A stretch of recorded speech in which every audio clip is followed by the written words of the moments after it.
Hey, is that my YouTube family out there? Hi, everybody. How y'all doing today? Are y'all having a good day today?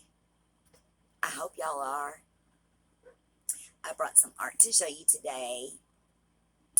I have been in Babylonian, Mayan, and Chinese math today.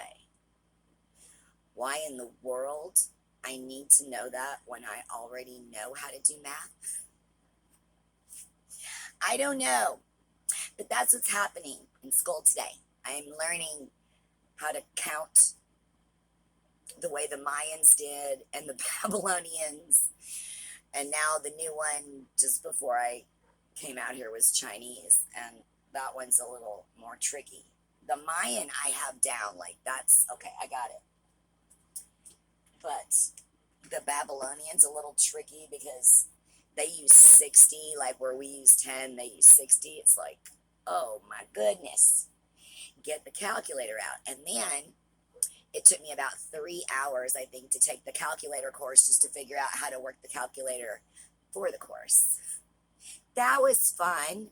And then I tapped into a little psychology. I didn't get to United States history today, which there's so much reading, y'all. Oh my goodness.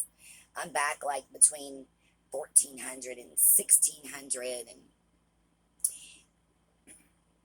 I didn't like it when I went to high school the first time, and I really don't like it now.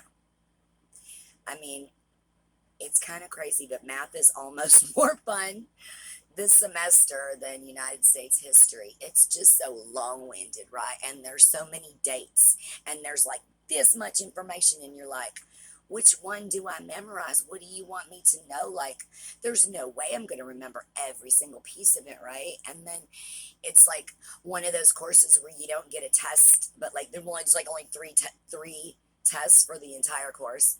So it's like based on this much information, you get a test. I like it when you take a little bit of information and then get a test, and a little bit and a test. So you're kind of keeping up. But when they just, all of that in one test, I'm scared. Here to tell you. Let your hair down. Sorry. I will be making a lot of record references and television references because that's where I find humor. And if I said RR, y'all wouldn't know what that meant either. You think this chick is crazy. She says stuff we don't even know what she's talking about. Humor RR. That's what Robin Williams used to say on Mork and Mindy. Okay, so hi. If you don't know me, my name is Rhonda. I am a full-time college student and an artist, trying to get some followers on YouTube and Facebook so that I can have somewhat of a life, because I'm going to say, temporarily disabled. My back is in a situation. I had an MRI the other day and I haven't got the results yet, but they should be here any second now. I'm ready to receive them. But before we get into story time, which I do tell stories about my life because that's what I'm most familiar with. And also, I have a Facebook page where I do like cooking segments and, lighter, fluffier stuff that's like not as, I don't know if it's sad, but, not as sad as my YouTube channel stories, because I don't tell these on Facebook. And then if you want to see my art, it's on Instagram at Rhonda Mills 67. And today I brought you some more Christmas paintings. If you've listened to any of my videos before, or if you're new here, my belief is that you should have a Christmas painting along with your Christmas decorations for Christmas. And like, Easter and Valentine's Day and all the other holidays too, but especially for Christmas, you should have like a really cool Christmas painting that you pull out and put up for the holidays. And so I've been showing some of my little Christmas paintings, and I brought you three more today. The first one is like, I think it was a postcard, like a really old postcard. I like to do the more like vintage and older stuff.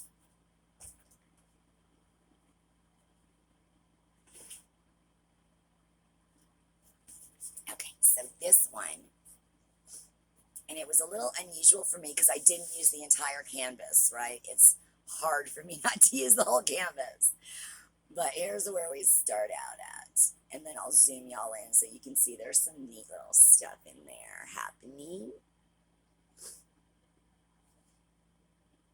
I don't know where I found it, but I saw it and I was like, oh, that would be such a pretty Christmas card or Christmas painting. I like to do, well, all my paintings I do like based on like the landscapes. I try to do all different colors. So depending on whatever decor you have, you'll find something that you like, something that'll match somewhere. And, you know, not everybody has red and green in their house for Christmas. Like I, in particular, have a living room that is like this color. That is the color of the walls in my living room because it's like a tropical beach theme. And, you know, there's like seashells and little things like that. It says relax on the wall. I didn't want to get too much stuff in there because I don't like a whole bunch of clutter, but, you know, just some stuff to fit the theme. And so this would look good for my Christmas because it matches my walls. And I'm going to just leave it back here because it's a nice, pretty background. The sun is starting to come through, y'all. This time of day is not always my friend. This one is kind of like, I don't know if y'all tuned in yesterday. I did a live painting, Labor Day painting on Facebook on The Secret Creations. I don't know whether or not I have that linked on here, but if I don't, I'll try to get it linked for you. But this is another one of those that's like an abstract. It's really thick. I wish y'all could, I wish I could hold it at an angle so you could see the thickness. No, it's not going to come out. But it's really, really thick. This is a Christmas angel. I don't know if we're going to be able to get all of this colors in here today because of, but see, it's like kind of like that one we did live where it's just layers and layers and layers of colors in motion. There's a lot of direction in this painting. I just thought it would be a great, it's just a great color. It's like ornaments, like all the ornaments.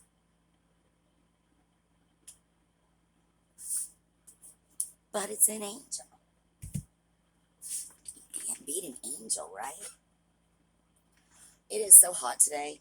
I was gonna get all dressed for y'all, put some hair on and try to look nice, but I'm sweating sitting in the air-conditioned studio. It's just, whew, it's hot. I don't leave the air on all the time out here, so I came out here late today. A little bit too late to turn it on because it's not quite cooled off. Okay.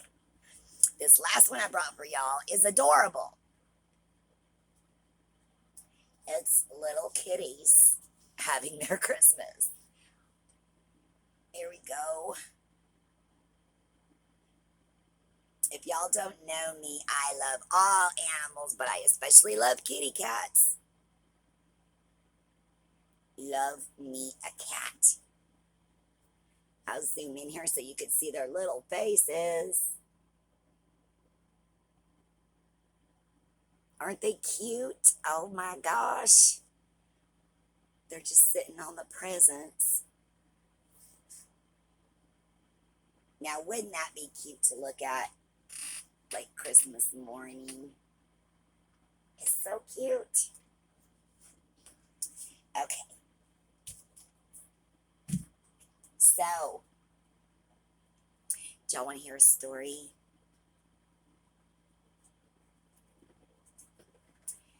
This will probably not be like, oh, I don't know, a fun one. Apparently, a lot of people like the topless one, or they're Googling topless and somehow getting to my YouTube videos on that. Um, I don't know if anybody's going to Google this term, and I don't know that I can use this term. So let me think of how I can say this. This is a story about how I had an uncle who paid me special attention.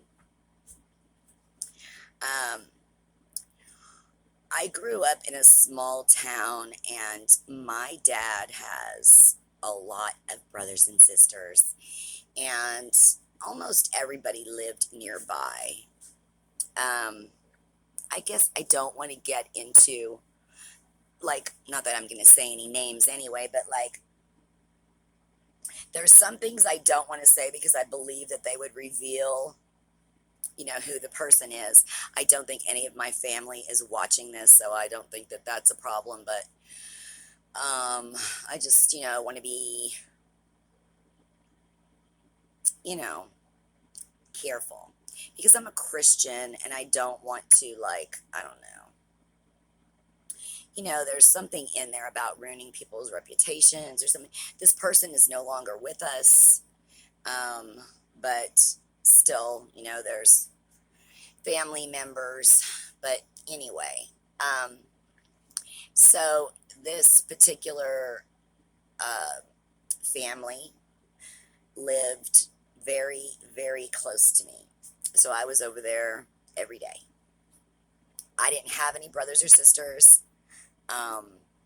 And this particular family, one of my cousins was, a year away from me in age, and there was two other cousins, and I liked to go over there because it was like a family, like, a real one, and they did stuff, and,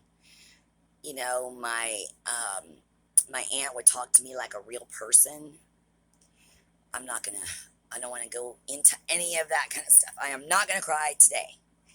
So, anyway, I liked going over there, and the family was close. We were at all the family events together, and family reunions, and Christmases, and weddings, and all the holidays, and all that kind of stuff.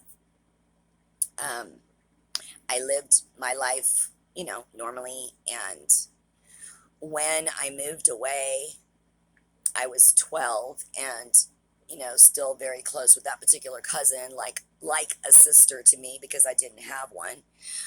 And when I moved down here, the deal was like I was going to go back every summer and visit. So that's either how they made me feel better about leaving every single person and every single family member behind. But they said, don't worry, you can go back every summer and visit. And I thought, well, then I get to see family members and friends and, all that kind of stuff. Because I was friends with everybody in the neighborhood. Like, this was back in the day, so everybody was made to go outside every day. I played with all the kids in the neighborhood. It was like, the normal 70s life that you hear about. Your parents would tell you, get outside, go outside, come back later. And that's what we did. We played all day until the streetlights came on. So anyway, when I moved down here when I was 12, I went back my first year to visit that family that I was so close to. And that particular uncle, everybody, so up north, where I lived especially, almost everybody pretty much lives in their basement. You go to sleep upstairs in your bedroom, but you pretty much go downstairs and you're in the basement. That's like where everybody hangs out. And especially like for little kids are usually not allowed upstairs. You go right downstairs or you go out on the porch, but you're not allowed to roam around on the first floor. That's how it was in almost every house in the neighborhoods that I grew up in. And so it was during the summer, I was asleep, and my cousin and I slept in the same bed when I was up there, and she had already gotten up and went downstairs. Everybody else was downstairs, and I guess I was sleeping in. I wish I could still do that. I remember when I was a teenager, I would just be able to sleep for like 12, 14 hours, wake up at 1 or 2 o'clock in the afternoon. I can't do that anymore. I try so hard to sleep, but my body just is fighting it. Like, like a 5-year-old at a slumber party. I don't want to go down. I don't want to go to sleep. But anyway, I guess I was sleeping in, and he came in and got on top of me and, was trying to do stuff. And y'all know if you've watched any of my previous videos, am strong like bull, right? So I fought him off, and I tried to uh, be quiet. Like, I didn't want to yell because all that was going to hear me was my cousins. And, like, who wants to be in this situation, right? And in the back of your head, you're like, oh my God, this means that, because even though the uncle had been doing things that, the aunt was one of my favorite people on the planet, the cousin was one of my favorite people. I mean, that was one of my favorite places to hang out and be. And I knew if I, started any trouble or said anything, I wasn't going to be able to go back there. So I was, quietly fought and then took off and went downstairs so I could be, in their presence, and all of that would just go away.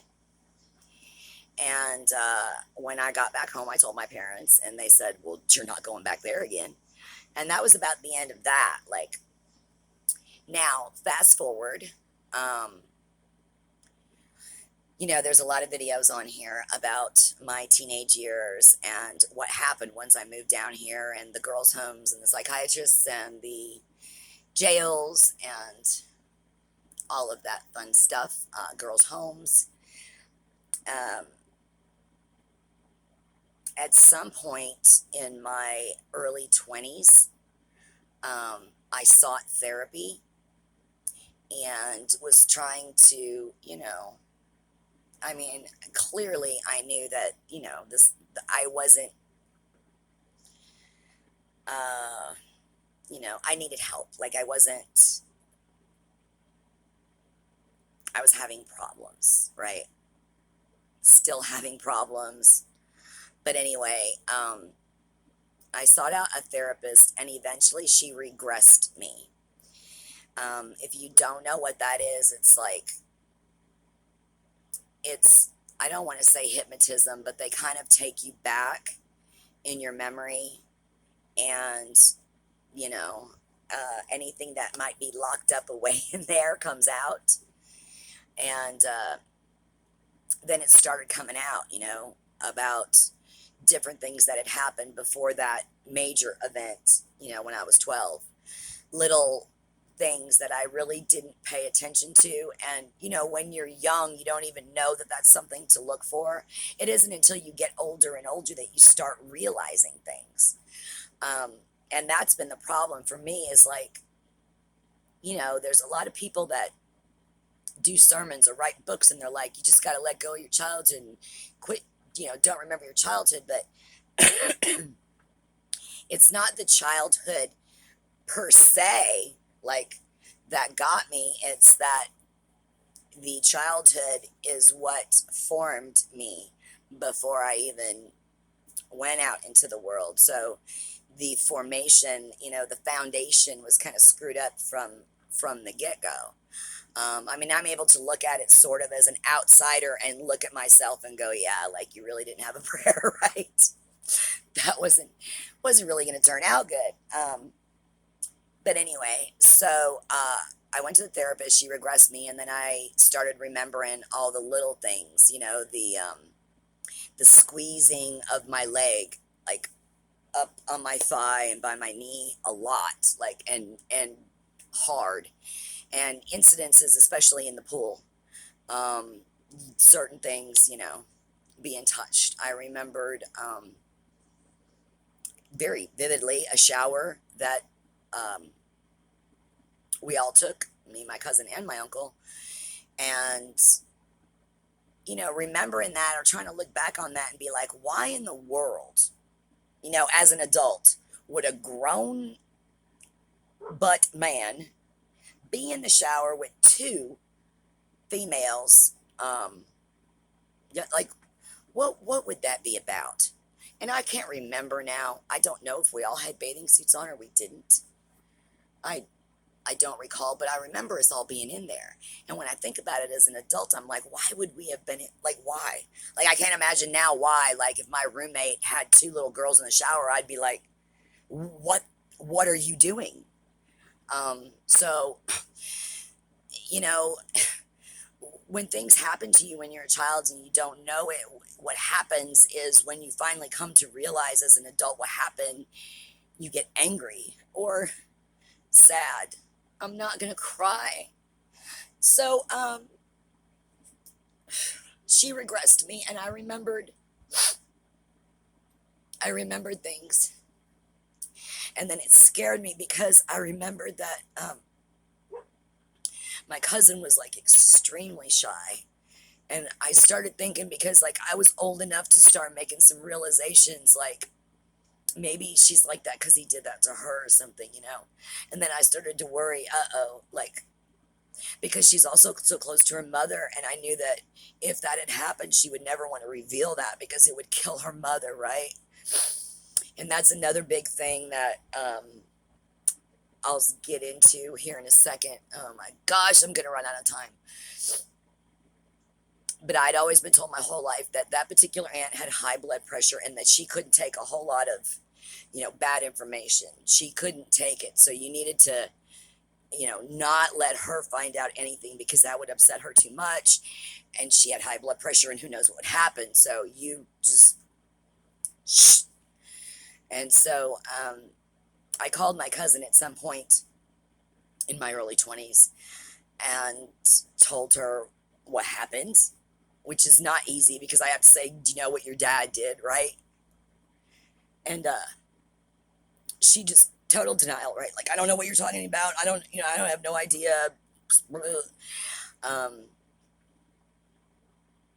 just uh, said no, that no, it's never happened to me, and like I don't even know what her reaction was that it happened to me, but she didn't ever volunteer to talk to me like at that point. Like there was no more, like that was pretty much the end of me and my cousin.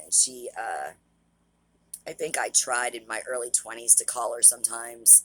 I was up there about 20 minutes away from her when I was with my second husband, and she never returned the phone calls to come see me while I was there, uh, which was, I don't know, probably 2 years later or something like that. But so anyway, um, at some point, I think I have about 4 more minutes, and this is going to cut off on me.